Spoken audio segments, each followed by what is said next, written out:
In focus first, Norman. Do I look at you or do I look at the camera? I want you to look right about here. Okay.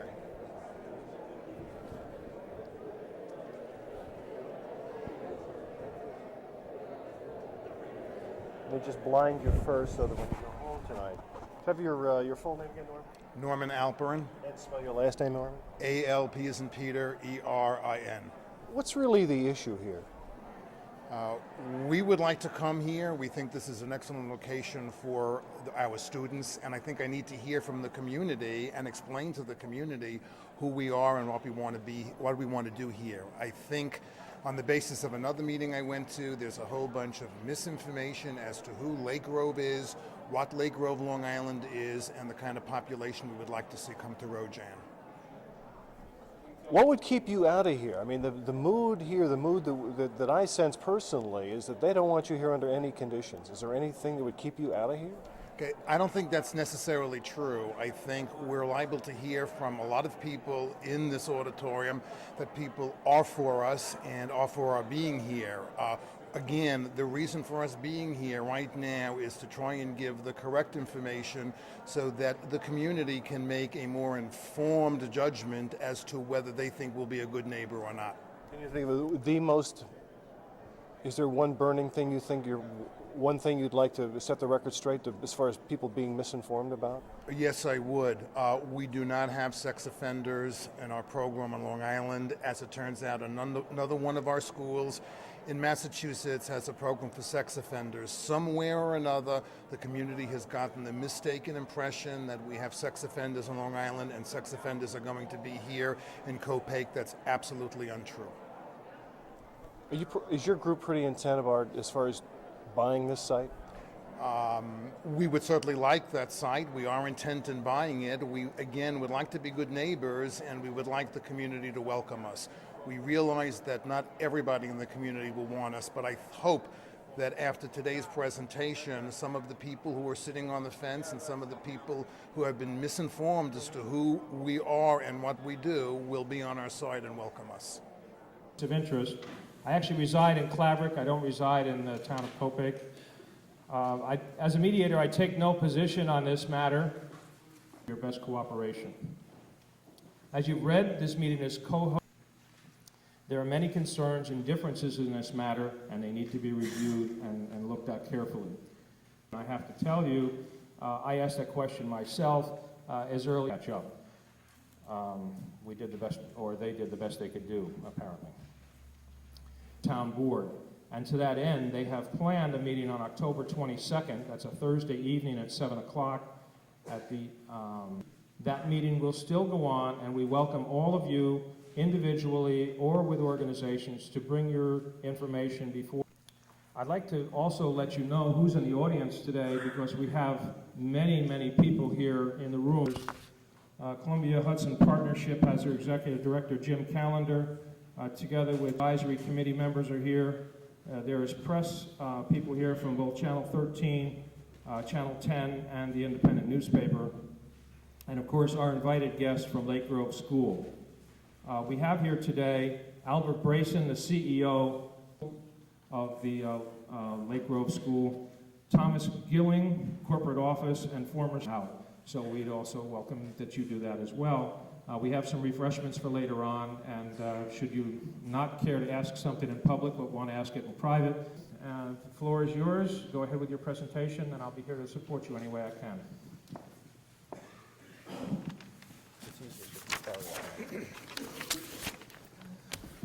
Thank you, and good afternoon. Perhaps a bit of a hostile audience. Hopefully there's a few friends in the audience. My name is Albert Brayson, affectionately known, or disaffectionately known as Tui. I have lived all of my life at Lake Grove School.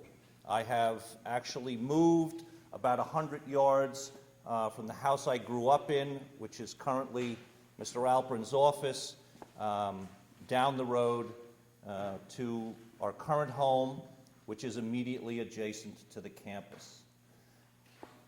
Lake Grove is very much of a family business. Lake Grove was established in 1940 by my father. We can all go home now. Was established in 1940 by my father and another gentleman who actually worked in a facility not so far from this area. The head of that school became ill, and the school was inherited or passed on. Began to ask us to convert the school into a state. There's two very simple answers to that question. The first is that the facility is old, run down, overtaxed, and overused. The second reason is that the property value there has gone sky high. Property is owned by a not-for-profit foundation that is selling the land off and building houses. We've brought some pictures of the houses because I know one of the other concerns of folks is that property values are going to go down. The fact of the matter is people are buying $450,000 houses adjacent to our campus. And when the campus moves, hopefully the market will still be there and we will continue to sell off those houses. We're looking at a site on Long Island, but that was only after we had done an extensive search upstate New York to try to locate a facility. Long Island is very crowded, very busy, very suburban, if not approaching urban, and we thought that a country setting was more appropriate for our programs. What became apparent was that there were not many public schools available, and the population increase is demanded, in fact, that school districts start adding buildings and wings to their facilities in order to accommodate the current increasing school-age population. And we're moving very well along with our proposal in Yaphank to build a facility there. And somebody calls me and said, "Are you aware of this facility in Copiague, New York, that is going to be coming available for sale?" And obviously I was not aware. I took a ride up to view the facility, and quite frankly, I think I like it as much as you people do here. It's obviously a very well-kept and well-cared for and beautiful facility that would serve us rather well in terms of what we're trying to do, because it is a school. So that's what we do, is run a school. It's a natural fit. Also, the economics of the situation to build a brand new school is a lot more expensive than to acquire this school and renovate it.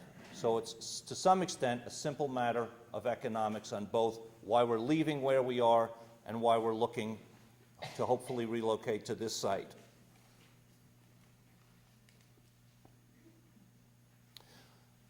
What everybody wants to know is, what kind of kids does Lake Grove School serve, and what kind of kids will be coming to this facility? We serve three general populations of kids.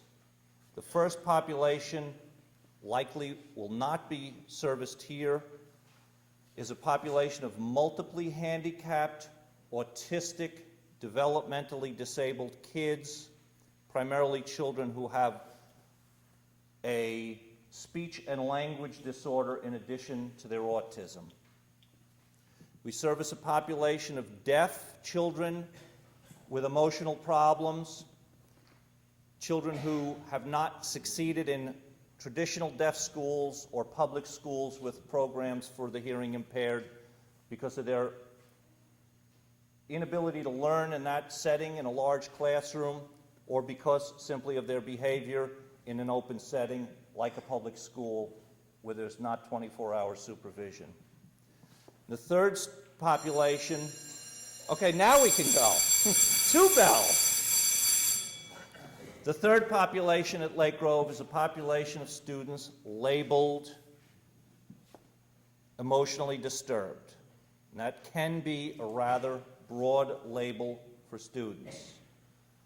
Every child in our school, let me repeat that word, school, is there because of an educational handicapping condition. They also have great social, emotional, and perhaps supervision needs in addition to their educational needs, which is why they come to a residential school. The children are with us 24 hours a day, some of them 7 days a week, some of them 365 days a year. That could be because their family situation is so unpalatable and so unable to support them that the children can't return home easily and maintain any level of support and continue their growth. And sometimes it's because the child misbehaves and they lose their privilege to go home on a weekend, but it's not untypical on any weekend that 80% of the students will be at home with their families during that time period. There was a lot of questions about whether or not, because we do run a program for sex offenders in Massachusetts, whether or not we intended to move sex offenders to this site.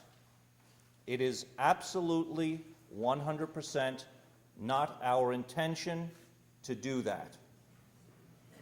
It is not appropriate to mix that population in this setting. Therefore, we wouldn't do it. And if the town so requests, we would be willing to put that in our purchase and sale agreement so that there is no question of, well, what about later on, and what if the state makes you?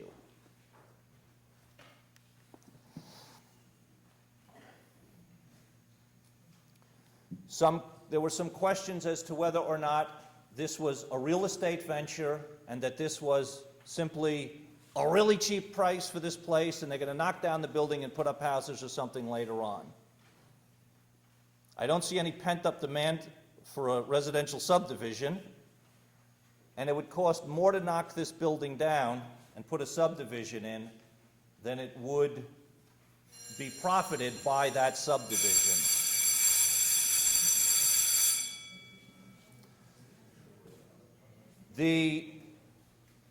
My family has been in this business for 56 years. We intend on being in the business, despite the fact that Mr. Barenberg keeps referring to my ever-encroaching gray hair. I intend to be in this business for a lot longer. My wife works with me in the business. Maybe my kids will take over. Maybe they won't. I don't know. But obviously the business will continue well on into the future. It's not our intention of doing anything for the short haul.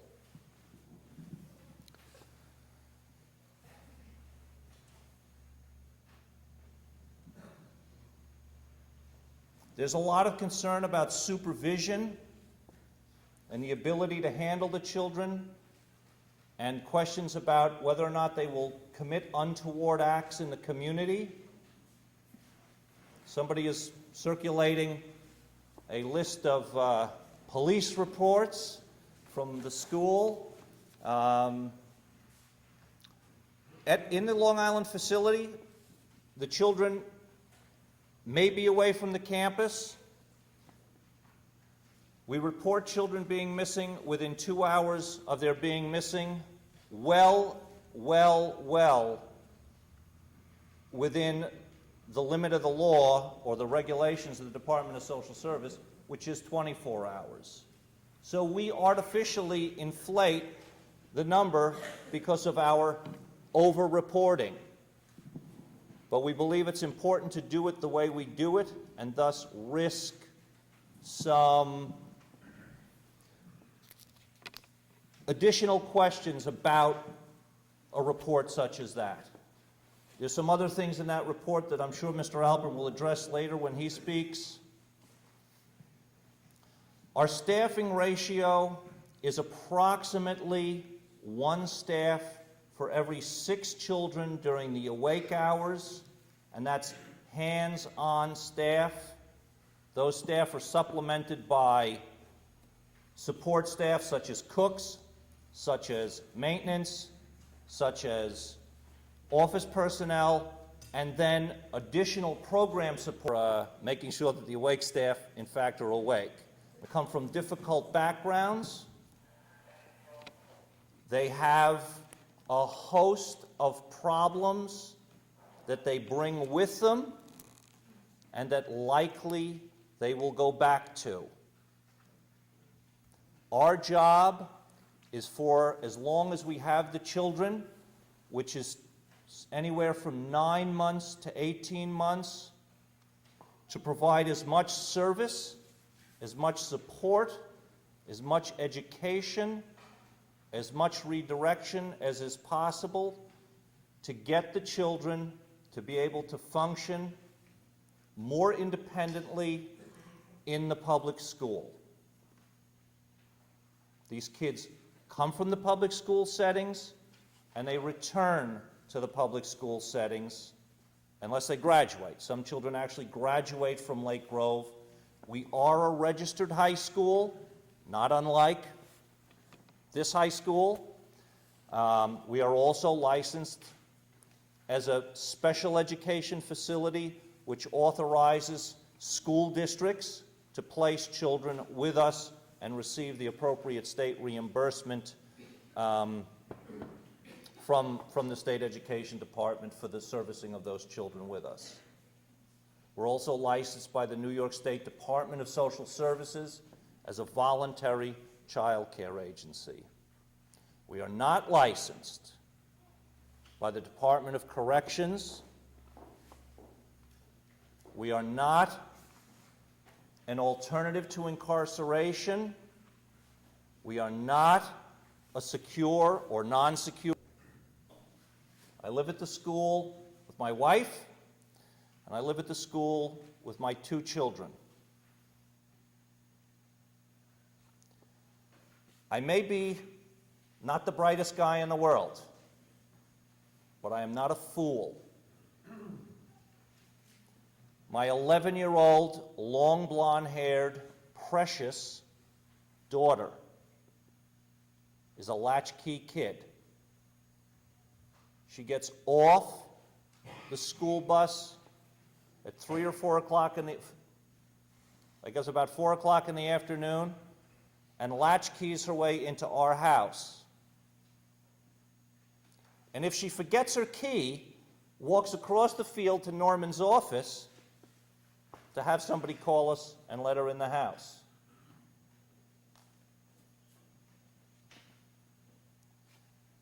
I am a space cadet. I leave my car unlocked. I leave my briefcase in the car. I have never had anything taken from my house, from my car. I don't have a fence around, and I don't have a protective dog. That's not to say that there isn't a possibility that one of these kids couldn't do something. Just like there's a possibility that any kid in any neighborhood can do something.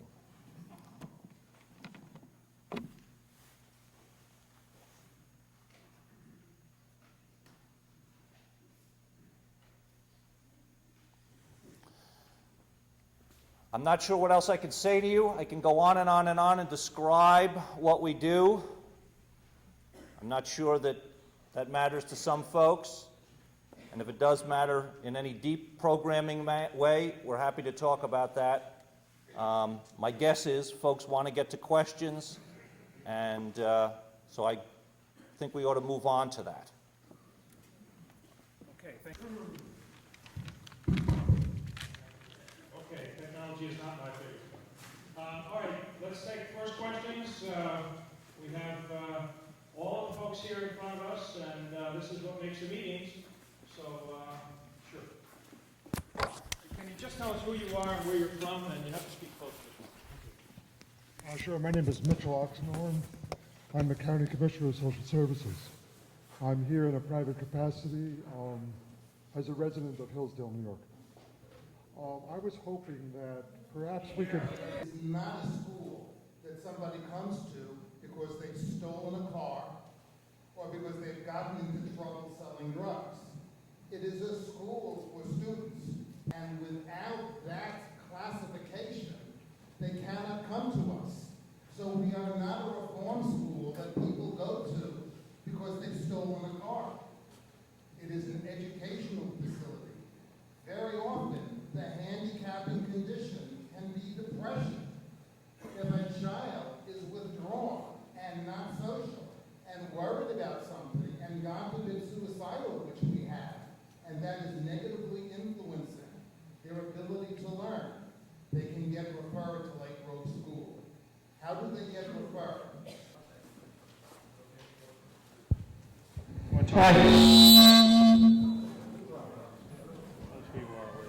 Mitchell Gaynor, Hillsdale. One of the brochures that is published by Lake Grove, and I'd like to address this to Tui if I could.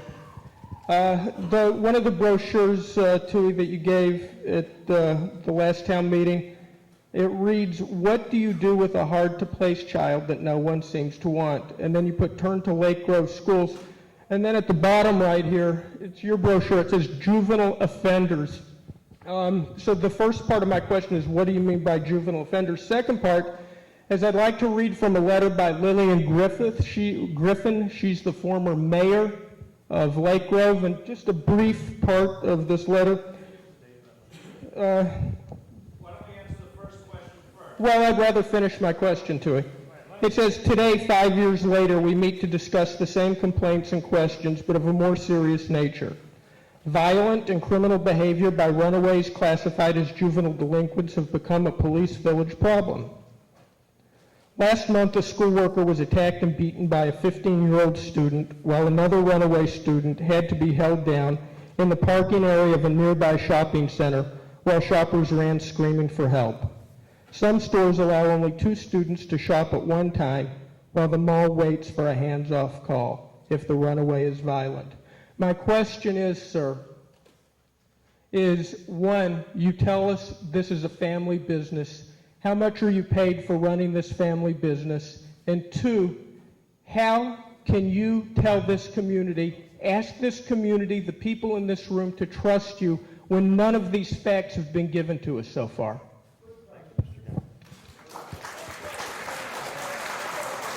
Also seen a quotation in the newspaper from the current mayor of the village of Lake Grove that says in the 4 years that he's been the mayor, he has not had complaints.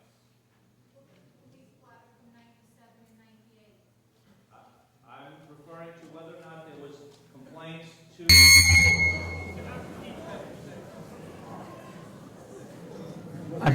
I would request Mr. Alpern to answer the remaining part of Mr. Oxenhorn's first question, which was related to whether or not there were students in the school down in Long Island who had been labeled or were considered PINs or juvenile delinquents. I don't think you addressed that in your response. I thought I had. Yes, in fact, a percentage that, I can't tell you the percentage that comes from the local school districts because I may not know that.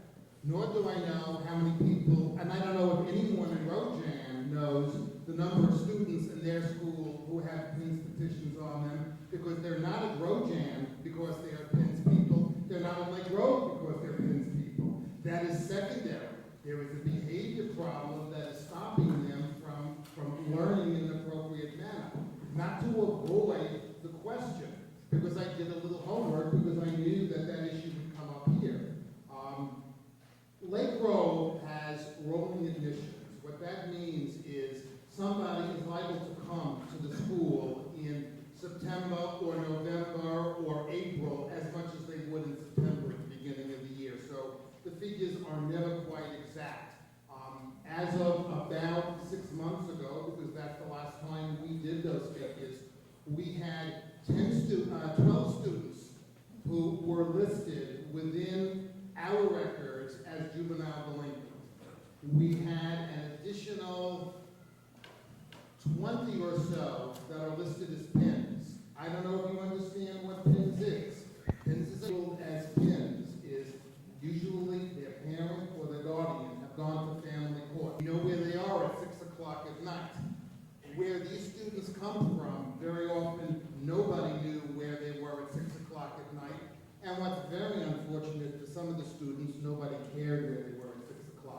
And that's one of the major differences and one of the major assets of Lake Grove. We do know.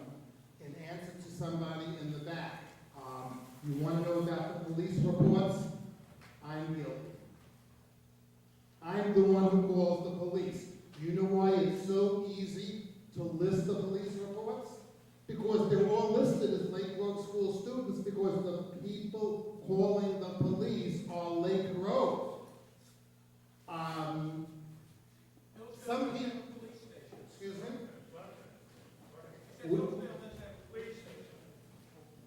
Okay.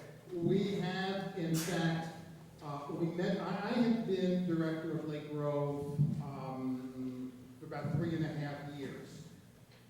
So I need to talk about the last 3.5 years at that kind of administrator level. Get to everyone's question. I realize it's going to be a long, slow process.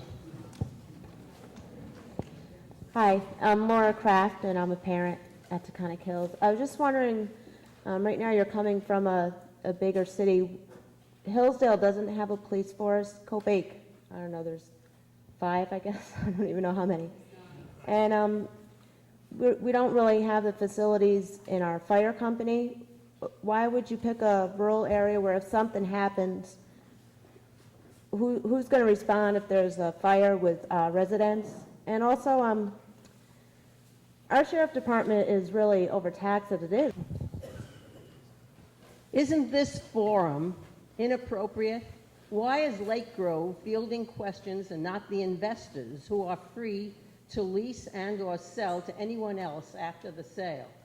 Lake Grove, as a prospective tenant, is not at liberty to answer and make empty promises. The investors have entered into a letter of intent to lease this facility to Lake Grove School.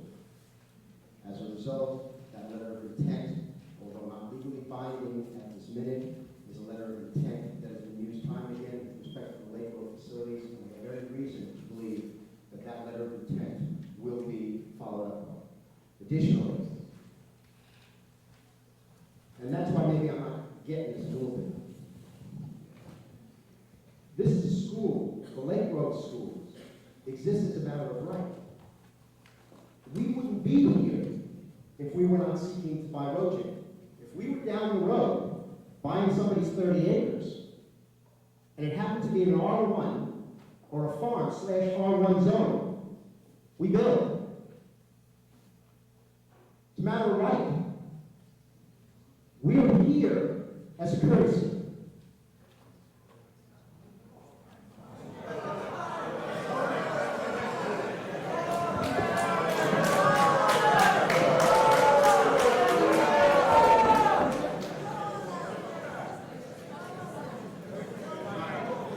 Let me finish answering this lady's question. We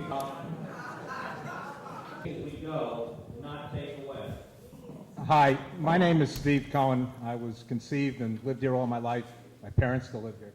I'm the attorney for a group of citizens here, and although you did not respond to Jackie Easton's question, I think that your attorney is perhaps slightly misinformed. It would seem to me that even if we assume that these programs are beneficial, and I'm willing to accept your words, although I think many people here are not, but I think when people stand up and represent themselves, I'm willing to accept that. If, in fact, you make $90,000 a student, well, that's your compensation, apparently, which was represented at an earlier meeting, and you have 100 students, that's a gross of $9 million. To my belief, best of my knowledge anyway, if you have 50 staff, and I doubt that, at $50,000 apiece, that's $2,500,000. So now you're making a profit of $6,500,000. If, in fact, it costs $500,000 a year to feed the students, which is approximately $15 apiece per day. Please, I'm not interrupting you. I asked you not to interrupt me, all right? Now we're talking about a profit of approximately $6 million. Let's assume another $1 million for whatever. Sir, you don't have to tell us what you make. You don't have to tell us what the non-profit foundation, which is leasing this facility, is getting in rent. Excuse me, the profit-making LLC, which you say you've done to allow you to pay taxes to this town. We don't know what type of rental they're receiving from the not-for-profit. Is it $2 million? Is it $3 million? We don't know. You have approximately $6 million in excess funds. I am going to come to the question. Can I ask you why it would not be to the benefit, assuming these facilities and assuming these programs are as good as you say, that we not lease the school to you for $1 million a year? Instead of selling it for $650,000, we can lease it to you yearly for $1 million. And if in fact you do not live up to your promise, then we pull the plug. Why would not that be more beneficial to all the taxpayers? And why would that not be a control on you? And by the way, I'd be happy to find out from your counsel what the rental is that the LLC. By the way, I do notice that the school that you're in now, the not-for-profit apparently owns 1.8 acres, I think. It was 40 acres, and I think the Brayson Foundation owns the remaining 39.72, and I don't know what the price of the houses are, but this is the first time I've heard of a not-for-profit building houses at a profit.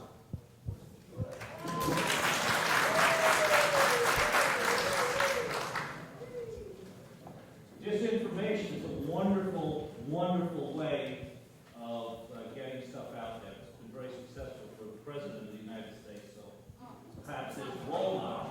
The fact of the matter is, all of the documents about our budget are a matter of public record. We have approximately 130 staff on duty at Lake Grove. Which campus? Lake Grove, Long Island. The comparable program. So you're talking about a personnel budget well in excess of $4 million, and I have some other statistics here. But to go and make statements about things you know not doesn't help anybody. So why don't you tell us what the rental is? What's the rental that you will pay? I promise we'll come back to your follow-up question. Well, I don't like to be accused of having a role model perhaps that I may or may not have. And I don't like You have to speak into the mic. but I've never gotten any information. Okay. Thank you. My name is Lee Stone. I work for the Independent Living Center of the Hudson Valley. I'm a part of a group of people nationwide representing people with disabilities. This sounds like a NIMBY, not in my backyard issue. Our tax dollars in Columbia County every day pay for students in Columbia County with PINs and emotional problems to be transferred out of county to be taken care of.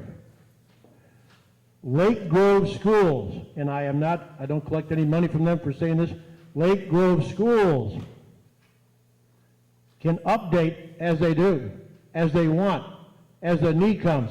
It's a federal right. It's my right as a person with a disability to have my friends, my constituents, and my students educated in this county. You can take a lynching mob and turn it upside down. Listen to yourself. Somebody please run a tape. At the end of this meeting, play the tape back. Listen to what you're saying. In a few minutes, I'm going to walk up because the high-pitched things are scaring the heck out of my dog. The same rights that gets my guide dog in this building, the same rights will get Lake Grove, if not in this building, in another. I'm not telling you have to sell to Lake Grove. What I'm telling you is have some respect for your neighbors. Your neighbors that have emotional children. Your neighbors that have deaf children, autistic children, they're not here today. You know why? Because they're embarrassed. Nobody in America, nobody in America should be embarrassed to have a child with a disability. Many years ago, deaf child in this county, you got another thing coming. I'm not saying this is a perfect school. There is no perfect school. But my rights as a taxpayer, my rights as a U.S. citizen, lets me pass on to you your right to vote yes for an education and no for discrimination. Thank you. We have another question.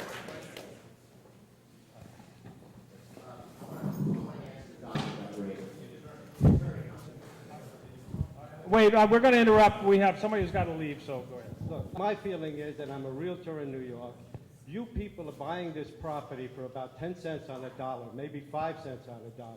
It's not like you're talking about $2-3 million. Why should this community put themselves in harm's way for just for $600,000? There are houses, private houses here that are worth $600,000. It's nothing. And why should we have a potential danger of a rape or a murder for such little money? If you want to talk $5 million, give us something to think about. But you're talking about nothing. Do you care to comment? Okay. My name is Jerry Singelman from Copic Lake. Question for you, sir. What percentage of the students, for want of a better word, students at Lake Grove have records? Now, please don't insult my intelligence by saying that nobody has a record, because nobody under 21 has to have a record. They've got records, they've got juvenile records. And what percentage of them do not have records? Okay. Mr. Alpern did answer that question. When he did his account a couple of months ago, it was 12 students had a record as a juvenile delinquent, and probably an additional 20 were under the label of PINs. There may in fact be more than that. If the child comes from a school district, likely we would not know if they were a PINS kid. We typically would know that if they get placed by the Department of Social Services. So 10 or 12 juvenile delinquent labels and 20. Because what the person did who collected this report, and I have dealt with him, he has said 300 reports. Sodomy, look at all these reports. They are not 400 sodomy reports. In essence, what happened, without using names, it came to my attention that one of the boys, two of the boys, were engaged in a sexual act, oral sex, as a matter of fact, excuse me. That's what they were doing. I will not stand for that. It was consensual. I called, the people came to me. I called the Sex Bureau, or whatever it's called in Suffolk County. I said this was consensual with two boys who happened to live on campus. They asked for their ages. I gave their ages. They said there's no such thing as consensual. They must be arrested. The police came, took the child away, never saw the child again. Did an investigation the same day, discovered two other boys were having consensual oral sex. Called the police again. Child was taken off campus, never to return again. I don't know what happens in other schools. I don't know. This is a residential school with mostly 14, 15, 16, and 17-year-olds. There is a lot of experimentation that goes on. When it came to my attention, consensual or not, I called the police. Again, people accuse me of calling the police for AWOL, calling the police for sex crimes, calling the police when in fact a student does something to a teacher. Part of our program is to teach these students there is a consequence for your behavior. You can't do this in the community. You can't do this at Lake Grove. Lake Grove, Norman Alpern, the director, calls the police. The problem is not in the community, because check the police records. The sodomies are not happening down the block. There is no shoplifting. No one has stolen a car. Nobody has done anything. Because it's not happening. It's not happening in a community that's an eighth of a mile from a major shopping mall. I'm from Hillsdale, New York. I've got a paper here. It's from your Wendell, the school in Wendell, Massachusetts. It has on it population survey. You had very few, and went on to say what you did with them. We checked with the police at the 4th Precinct, and they told us that there is a problem with runaways. At that particular point, there'd been 3 that week. And then we read in the Independent that there's an average of maybe 75 to 100 a year each year. At the town board meeting, when we asked you about this, you acknowledged it, but you also said that there are absolutely no problems at your other campuses. You specifically stated no other problems at those campuses. I talked with a town official in East Haddam probably 2 weeks ago, and at that point your operation or your school had been in operation for 6 weeks and you'd had 4 runaways. 2 made it out of town, 2 roamed the area for hours until the police located them. Reading in the Hartford Current, they also have articles about runaways. Did I miss something here? How can you state that there were no problems in your other schools when indeed there were?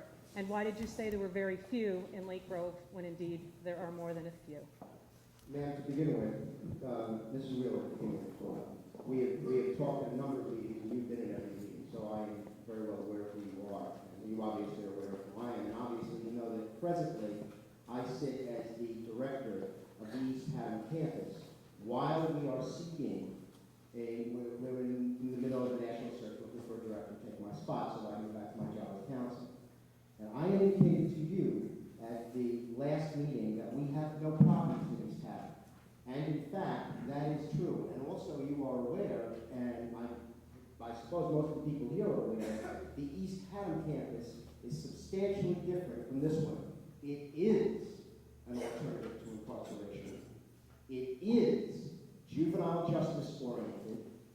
It is a place that children are paroled from the state of Connecticut to.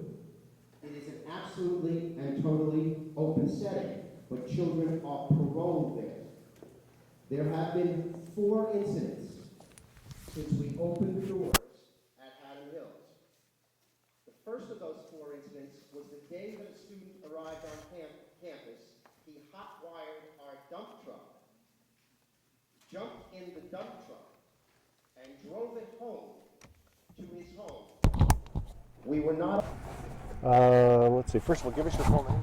Hi, my name is Kathy Gaynor. I'm a resident in Hillsdale. Kathy, you look right about here. Can I spell your last name? Sure, Gaynor. Your group has been, there have been a group of people going to meetings. What do you sense would be the 2 or 3 reasons why people are skeptical of Lake Grove coming to this area? Okay, primarily we're skeptical because a lot of the information wasn't put out on the table to begin with. At today's meeting, they told us approximately 40% of the students that are at the Lake Grove School are juvenile delinquents or PINs, people in need of supervision. This is a very open, small open community. People don't lock their doors, they trust their neighbors, and quite frankly, we don't have a police force, so we're worried how we're going to handle these problems.